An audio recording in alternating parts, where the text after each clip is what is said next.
The morning sun rises over the village market, its golden rays filtering through the canopy of ancient trees, casting dappled light on the bustling stalls below, where the air hums with the vibrant energy of commerce.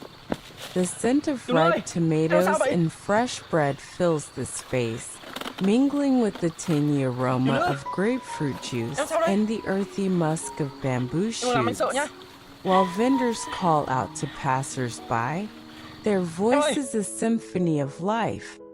Ly Tieu Nu sets up her stall near a wooden cart, her hands deftly arranging baskets of ruby-red tomatoes and crisp apples, her smile bright as she films a video on her phone. Hello everyone, welcome to the new video. Please join me in watching the whole video. I wish you all the best. Her eyes sparkle with the promise of a good day, though the weight of unsold tomatoes tugs at her thoughts, a quiet worry etched into the lines of her face. She adjusts the camera, her fingers brushing against the rough burlap sacks. Today, I'm selling at the market again. Let's hope for a good turnout. The market buzzes around her, children darting between stalls, their laughter a stark contrast to the heaviness in her chest, a faint sense of unease she can't quite place. Across the village, in a modest wooden house surrounded by a vegetable garden, the kindman, Vin, paces nervously in his small room, the wooden floor creaking beneath his feet. The air inside thick with the scent of damp earth and the faint tang of lemongrass from the garden outside. A cracked mirror hangs on the wall, reflecting his anxious face as he adjusts his shirt, his heart pounding with anticipation. Today I will propose to Tieu Nu. She'll definitely be very happy, and so will I.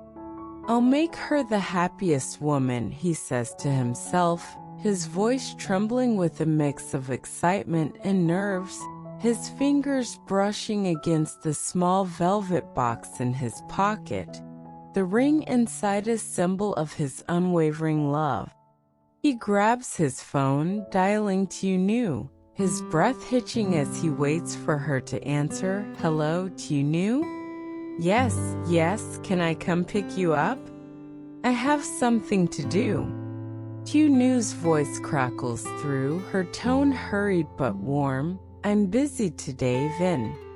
Just come and drive me to the market, okay? I'm swamped. Vin nods eagerly, his smile wide. All right, I'll come over. I'll take the car. See you soon. He hangs up, muttering to himself, okay, hello, his nerves buzzing like a swarm of bees as he grabs his keys and heads out, the morning sun casting long shadows across the garden, a quiet omen he doesn't yet see.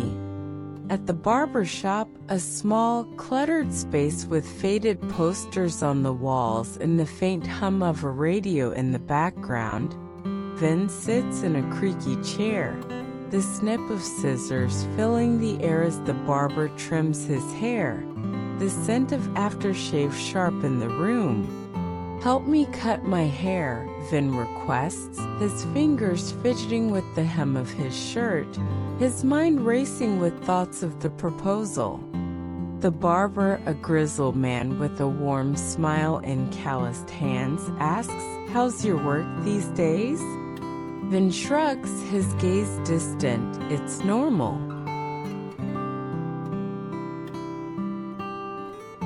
At the beginning of the year, there's not much. The barber chuckles, his scissors moving with practiced ease. Any trouble with the young folks? They can be naughty these days. Vin shakes his head, a small smile tugging at his lips. It's normal, they're not too bad. His mind drifts to Tieu Nu, her laughter echoing in his memory like a melody. the ring in his pocket a heavy promise, its weight both comforting and daunting. The barber finishes, brushing off Finn's shoulders. "You look sharp, young man. Big day ahead." Finn nods, his cheeks flushing the biggest. Back at the market, Tieu Nu rearranges her stall, the tomatoes gleaming like jewels under the sun. Their vibrant red a stark contrast to the dull ache in her chest, a strange fatigue she's been ignoring for days. "There's a lot of grapefruit juice, but not many tomatoes sold," she sighs, her voice tinged with frustration, her hands brushing the fruit as if coaxing them to sell. "Tomatoes, miss? Tomatoes, aunties. Do you want to buy tomatoes?" A few passers-by glance her way, their baskets already full, their eyes sliding past her with disinterest. "Today it's really bad. Maybe I can't sell all these tomatoes," she murmurs, her hands trembling slightly, though she chalks it up to nerves. "Maybe I'll move them to another spot to sell. I won't give up. I have to try." Her determination shines through her worry, her eyes scanning the crowd for potential buyers, her voice carrying a quiet strength as she calls out again, "Tomatoes, aunties, tomatoes. Fresh and ripe." Then arrives at a tailor's shop, a cramped space filled with rolls of fabric, silks and cottons in every hue, stacked high against the walls, the air thick with the scent of thread and starch. "Hello, yes, hello. I want to find a suitable suit for me. Let me see if there's one that fits," he says to the shopkeeper, a middle-aged woman with a measuring tape draped around her neck like a necklace. She pulls out a sleek black suit, the fabric catching the light. "I think this suit is quite suitable for you." Vin's eyes light up, his fingers brushing the smooth material. "I'm planning to propose. Is it appropriate to wear this suit? I want to propose to my girlfriend, and this suit suits me well." The shopkeeper nods, her smile encouraging. "It's perfect, sir. The fitting room is over here."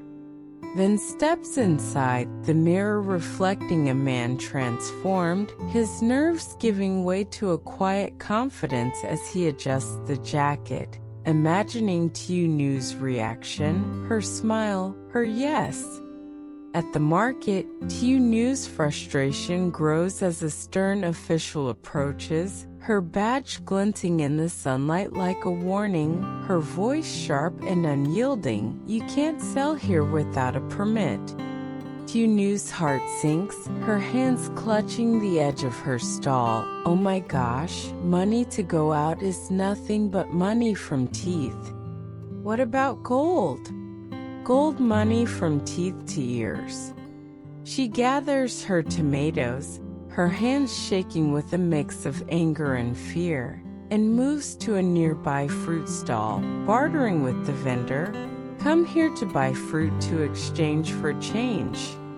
Please eat, ladies." The fruit seller, a kind elderly woman with deep lines etched into her face, smiles warmly. "Yes, you listen. Thank you, good child." Tieu Nu hands over bread, her voice weary but determined.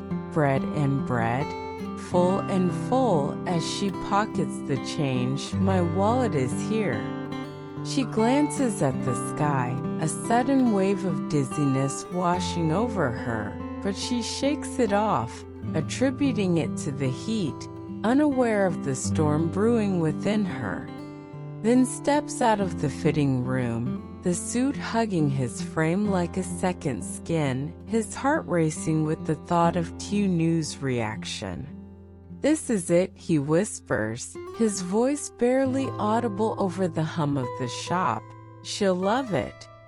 He pays the shopkeeper, his hand steady despite the whirlwind of emotions, the receipt crumpling in his pocket as he heads to the market, the ring a burning promise against his thigh. The village streets buzz with life, children playing tag, a stray dog barking at a passing bicycle, but Vin's focus is singular, his heart set on Tieu Nu, on the life they'll build together, on the joy he's sure this day will bring. He passes a flower stall, impulsively buying a small bouquet of wildflowers, their delicate petals a perfect match for Tieu Nu's gentle spirit, his smile widening as he imagines her holding them, her eyes bright with love. Meanwhile at the market, Tieu Nu's mother watches from a distance, her own stall a few rows away, her hands busy peeling mangoes, the sticky juice staining her fingers.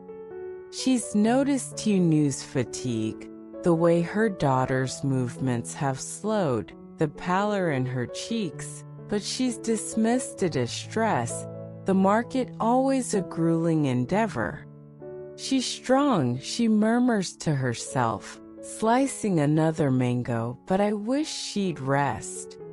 A customer approaches, interrupting her thoughts, and she forces a smile, her maternal worry lingering like a shadow as the market day stretches on, the sun climbing higher, the heat intensifying, and an unspoken tension building in the air. A prelude to the tragedy that looms just out of sight.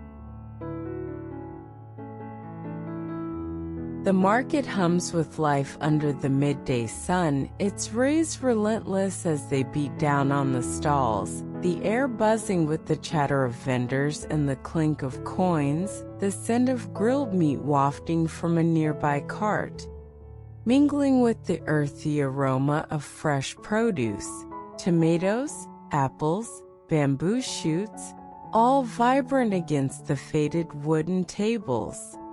Tieu Nu stands at her new spot, her tomatoes now joined by apples and bamboo shoots, her voice calling out with a quiet resilience, tomatoes, 10,000. Apples, 15,000, very delicious. Don't buy too many, don't buy too many bamboo shoots. A customer, an elderly man with a cane, pauses, his eyes squinting against the sun. Storks, storks, stand here. Let the seller stand here for a while. Tieu Nu nods, her hand swift as she bags the goods. This one is gone. It's very important. Where can I buy it? Bring it home. Let's eat for 2 people with Buddha. She hands over the items, her fingers brushing against his. 35,000 for 3 pieces, 65,000 for 3 pieces, her voice steady as she makes change. Just hang around. She wipes her brow, the heat pressing down on her, a faint dizziness tugging at the edges of her vision, but she pushes through, her determination a shield against the growing unease in her body. Then arrives at a nearby clothing stall, the suit now complemented by his search for the perfect accessories to complete his look, the air around him thick with the scent of cotton and dye, the stall cluttered with racks of shirts and shoes. Thank you. What should Vin buy for me? Male 5,000, one 15,000, a horizontal t-shirt 50,000, he mutters, browsing through a rack of shirts, his fingers lingering on a soft white fabric. A big base doesn't taste as good as a small one. But this time it's all about the 10-pack of white ones. He picks up a pair of polished black shoes, their leather gleaming in the sunlight. After eating, sweet and not too sweet, they feel like they're the hottest. The vendor, a young woman with a bright smile, recognizes him. Ra always recognizes your classy figure. Where's your house? Then laughs, his nerves bubbling to the surface. Your house is at home, 27. Your house is at your house. He adds the shoes to his purchase, mail 5,000 for 3, his excitement building as he imagines Tieu Nu's reaction, her smile, the way her eyes will light up when he kneels before her. Back at Tieu Nu's stall, a customer finally stops, a middle-aged woman with a woven basket. I'm here. Do you see any? Tieu Nu smiles, her voice warm despite the fatigue creeping into her bones. Tomatoes, 10,000, please. The customer nods, her hands rummaging through her purse. Don't buy too many. Tieu Nu's spirits lift slightly, a small victory in a challenging day. Apples, 15,000, very delicious. Go try them. She works quickly, her hands steady despite the earlier setback, her voice carrying a quiet resilience as she bags the fruit. The weight of the apples a grounding force against the dizziness that threatens to overwhelm her. She glances at the crowd, hoping for more buyers, but her vision blurs for a moment, a sharp pain shooting through her chest. Though she dismisses it as exhaustion, the heat, the stress of the market day. Then, now at the shoe stall, tries on the pair of black shoes. They're fit perfect against the sleek lines of his suit. Thank you. Those of you who have followed me see that you wear this outfit quite beautifully. I think you should wear more shoes. It will be more suitable with the suit. The vendor agrees, her hands adjusting the laces. Yes, I'll take them. Can you give me these shoes? You can try them on for me. Then slips them on, the leather cool against his skin. These shoes are quite suitable for me. He adds a few more items, his excitement palpable. Shorts in 5,000, male t-shirts 5,000. Have a cool material. There are 100,000 for 3, just buy 3 for a few thousand each, he says, handing the vendor cash. His hands steady despite the whirlwind of emotions swirling within him. The vendor smiles, she'll fix the shirt. Then nods, a shy grin on his face. This is also the first time I'm wearing a suit, so I feel a bit strange. He heads to the counter, his heart pounding. Thank you. So now go down to the counter and pay your license and shoe fee. It's 2 million. The vendor waves. Thank you. See you next time. Vin's heart races as he drives to the market, the suit crisp against his skin, the bouquet of wildflowers resting on the passenger seat. Their delicate scent a reminder of the love he's about to profess. Tieu Nu will definitely be very happy. My heart is beating so fast, he whispers, his hands gripping the steering wheel, the ring in his pocket a burning promise, a future he can almost touch. He spots Tieu Nu at her stall, her figure small but determined amidst the crowd. Her hands busy with customers, her smile a beacon in the chaos of the market. He parks the truck, his breath catching as he steps out, the wildflowers in one hand, his other hand brushing against the ring. This is it, he murmurs, his voice trembling with anticipation, the moment I've been waiting for. Tieu Nu's mother, still at her own stall, watches her daughter from a distance, her hands pausing mid-slice as she notices Tieu Nu's faltering movements. The way her daughter presses a hand to her chest, her face paling under the harsh sun. Something's wrong, she mutters, her heart sinking, but she's too far to reach her, the crowd a barrier between them. Tieu Nu forces a smile for another customer, her voice strained. Apples, 15,000, very delicious, but the pain in her chest sharpens, a vice squeezing her heart. Her vision swimming as she grips the edge of her stall, her breath coming in shallow gasps. Then approaches, his smile radiant, the wildflowers a burst of color against the dark fabric of his suit.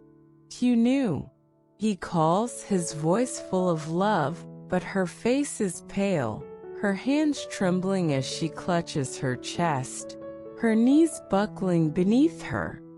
Little Nu, what are you doing? What's wrong with you, little Nu?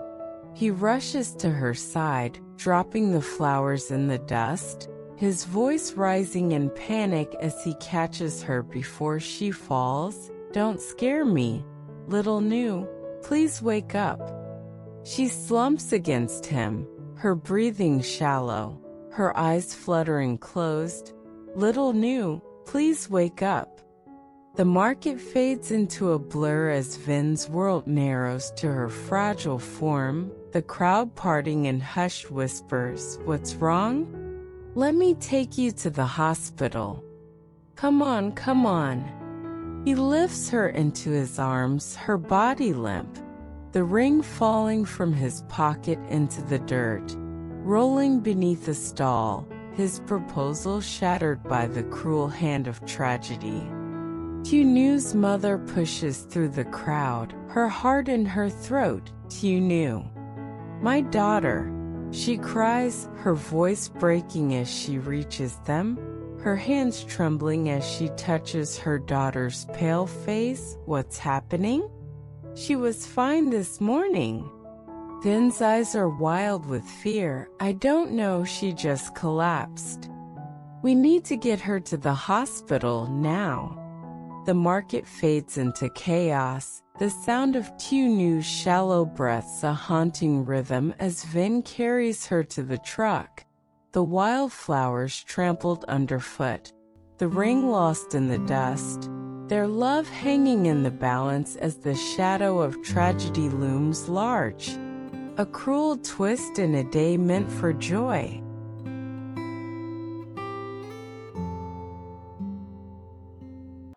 Had been like, and I could tell by her stories and the warmth of her tone of voice that she, too, had a happy marriage.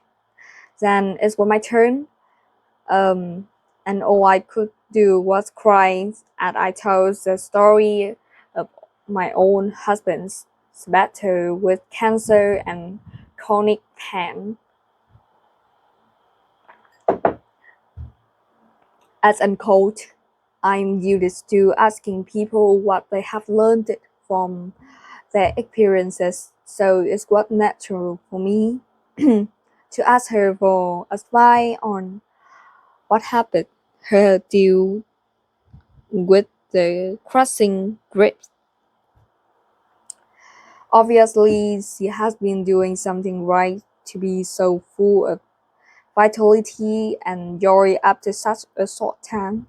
She described it, her travels around the world with sparkling eyes, and her plans for the next year with a joyful smile. What a contrast to how I was. Phyllis had been so open with me.